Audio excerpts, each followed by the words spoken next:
Welcome to Manage to Engage, the podcast from clearandopen.com, dedicated to the evolution of you because businesses grow when people do.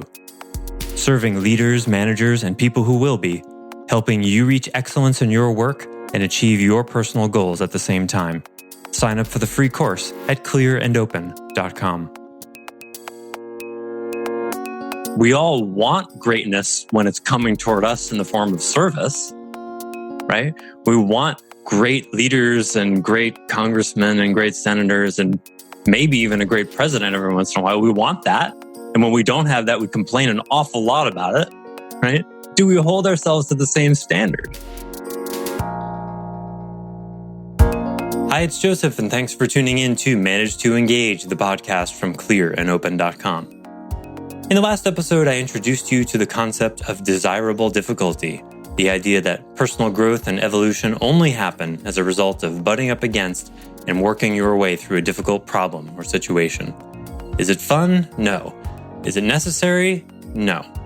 But it is necessary if you want to achieve greatness. So today, we'll be learning how this concept relates to the art of self-management, which is one of my online courses, and how you can make a practice of choosing courage over comfort. I offer weekly member webcasts, online courses, and mentorship at clearandopen.com because it's my truth that, with the right tools, anyone can eliminate the people, money, and time problems holding them back in business. And I share parts of these webcasts and courses on this show because I want to help you too.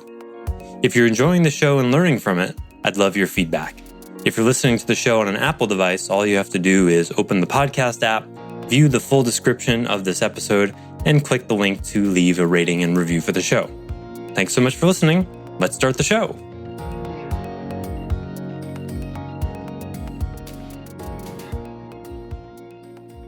One of my shadow themes is trusting my feelings, trusting my instincts. I seem very confident, I know, but I have an equal and opposite aspect of me that doesn't trust myself at all. Part of it is because I have a really unusual and keen insight into the human condition that wasn't validated as a kid. So I spent many, many years as a kid feeling crazy, wrong, non-human just because I saw things really differently and nobody was there to go, wow, that's a really different point of view. Instead, I got mostly shamed for it. So I have a difficult time trusting my instincts sometimes. So I was chainsawing. I made a big pile a few days ago, and there was one limb, piece of guava, which is really dense to hardwood, that was sitting on top and it was kind of sticking out. So I'm chainsawing on the pile to let it roll off and throw it back on the stack. And as I'm chainsawing, it turns and starts to fall straight down, like a pile driver. And I hear this voice that says, that's headed right for your right foot. And then a second voice said, nah, that's not going to hit your foot. You don't need to move your foot. And it landed right on my foot. Just as the first thought was totally right. And so to me, as I limp around, it's been 3-4 days now because it's a pretty significant bruise. Unfortunately, I don't think it's broken. But as I limp around, the pain I interpret as a constant reminder, trust your feelings, trust your instincts. The first voice is usually right. And I accept this consequence from this little moment as life saying, by the way, in case you thought you were really good at trusting your first instincts, you're not there yet. I just showed you. Thank you, life. I needed that. Do I want to be walking around limping? No. It's screwing up the rest of my body. It hurts. It throbs if I don't put it up every once in a while. Is it what I want? No. But it's obviously what I needed because it didn't just fall. I told myself that's headed for your right foot. I was exactly right. And then I completely disregarded it. I deserved that, right? Not like because I'm a bad person, but because I needed the lesson clearly. Now, that doesn't mean I'm going to on purpose drop things on my feet. That would be masochistic. But I might make a practice out of saying, okay, I'm going to go the next week paying really close attention to what my first instincts are. And I'm going to journal 3 times a day to track where and when I disregard my first instincts. Like, for example, the reason I'm talking about desirable difficulty is because it came to me about 15 minutes before we got on this call. So I went, just desirable difficulty. But suddenly, as sometimes happens to me, I have all sorts of stuff to say about something. And I'm like, whoa, okay. I feel kind of spring loaded with this. Well, does that fit into the agenda I had for today? Well, I can make it work, but that's kind of different. And what about the outline I have? And okay, I'm going to go with the first instinct. That's the practice I make out of it. And I'm sharing this with you because that's part of what desirable difficulty is vis-a-vis the art of self-management. The art of self-management includes that you subject yourself to unnecessary, not necessarily immediately pragmatic assignments that you give yourself. You don't wait for life to drop something on your foot, or for someone to divorce you, or for there to be no more money in the bank account. You don't wait for that feedback. You're paying more attention so that you head it off at the pass. And if you get hints from life, like you drop something on your foot, then you grab it and go with it. Ed, you were going to say something? Yeah. You sensed I was going to say something. I don't even think I had like a physical.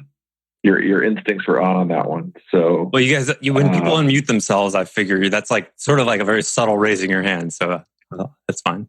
Oh, true. Yeah, I forget that you have the dashboard in front of you. So yeah, it's fine. Yeah. So for immediate feedback, the desirable difficulty hits me square between the eyes. So I see that, from a shift in the road or a spot, what do you call it? Quarterback, calling an audible, as it were. That is what I'm absolutely wrestling with more than anything right now. Like, I don't push myself to do anything that I would call desirably difficult. I tell myself that my workout is desirably difficult. No, I love my workout. It's awesome. I would be at the gym 2 to 3 times as much because I like gym stuff. Mm-hmm. I'm doing training for sports things. I love sports things. These are the things these are part of my disengagement from work. If I'm looking at what I can do to be great at what I do professionally, you say 1 out of 5, I'm like over 100. And I know what the roadmap is. Like, I know how people in my field become great.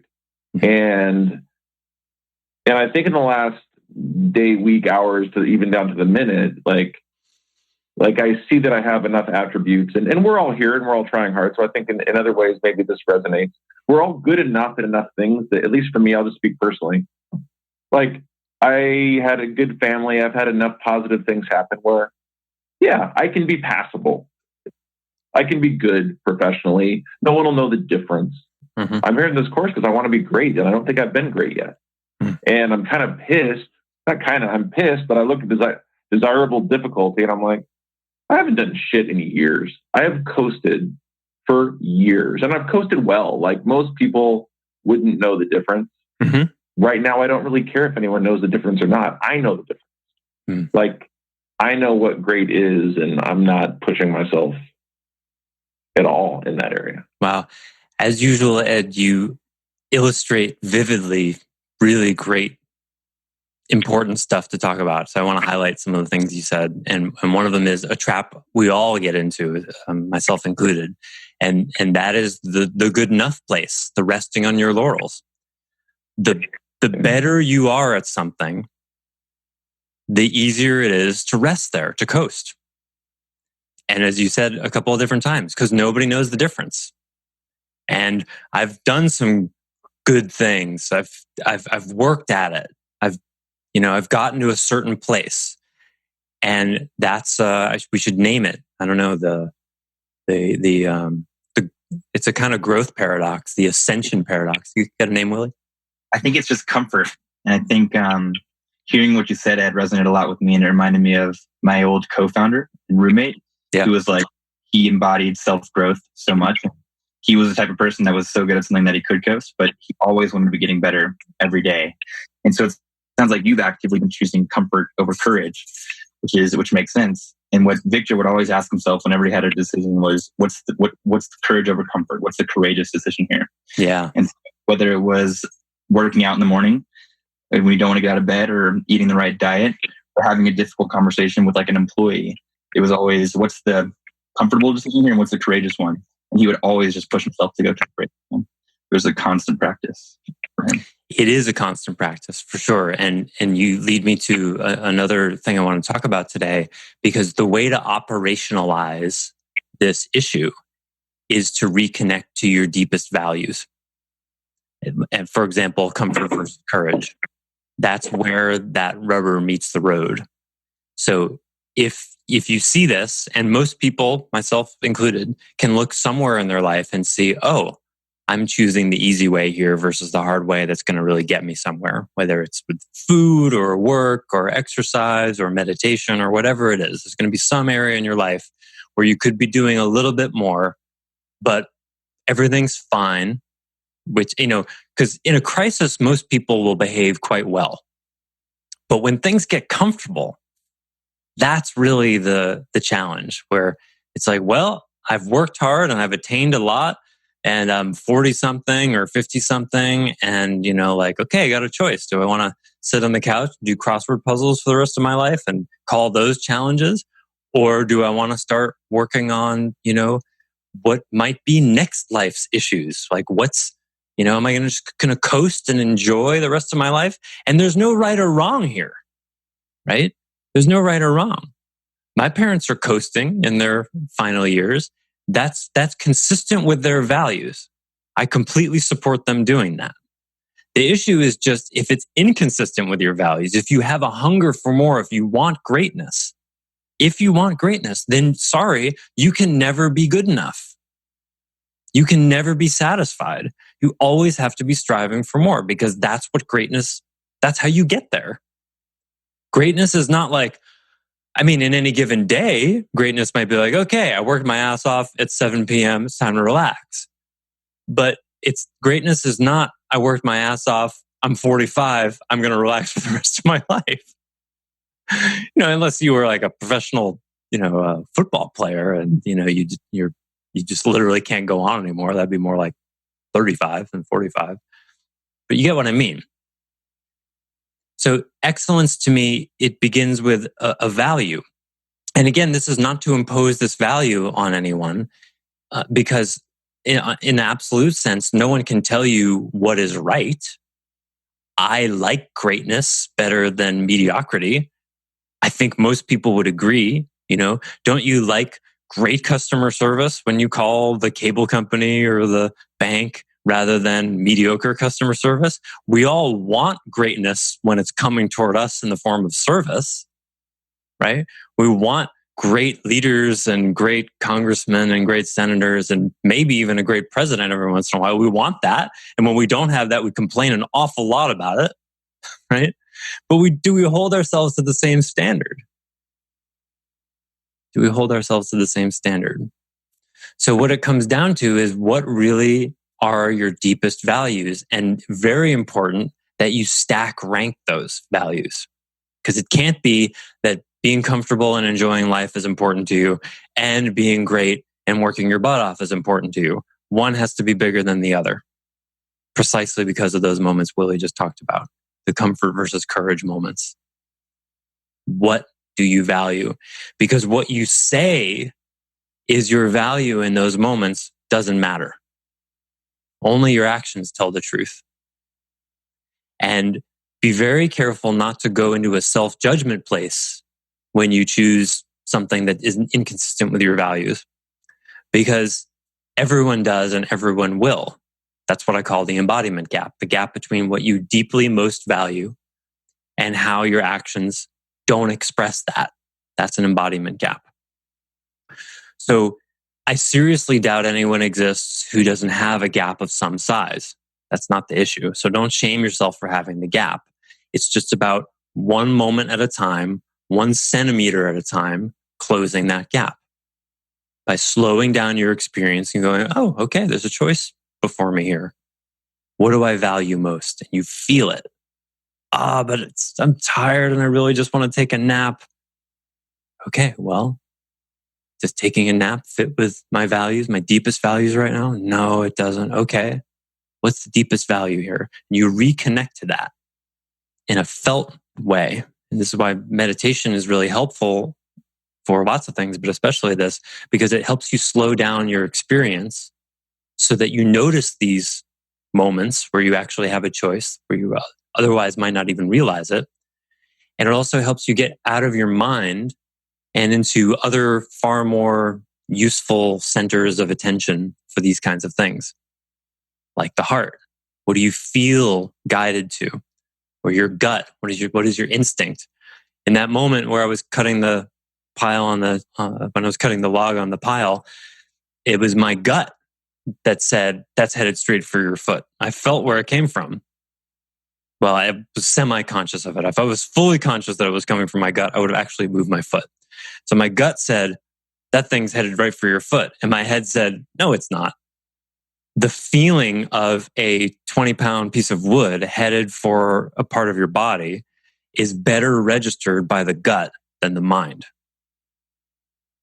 The performance of a trigonometry problem is better done by the mind than the gut. It's just a different tool, right? So my mind has a tendency to be like, oh no, I'm a great tool. You can use me for all jobs. That's its point of view. It's wrong. That's just not true. But I've got to step in and use the other faculties I have available to me. Meditation is one of the ways to practice that, because it's about getting out of the mind, because the mind can't do meditation. So it's a great thing to subject your mind to so that your mind can be put in its place. Same with any kind of athletics, gets you in your body. Your mind can't swim 3 miles. It can think about swimming 3 miles, but it doesn't do that. The body does that. And every stroke, your mind's going, okay, yeah, all right, the body's doing this. I get it. And then the next day it's, no, I can do anything. Look, I can think of anything. Yes, but that's not the same as doing it. So I never miss an opportunity to advertise meditation.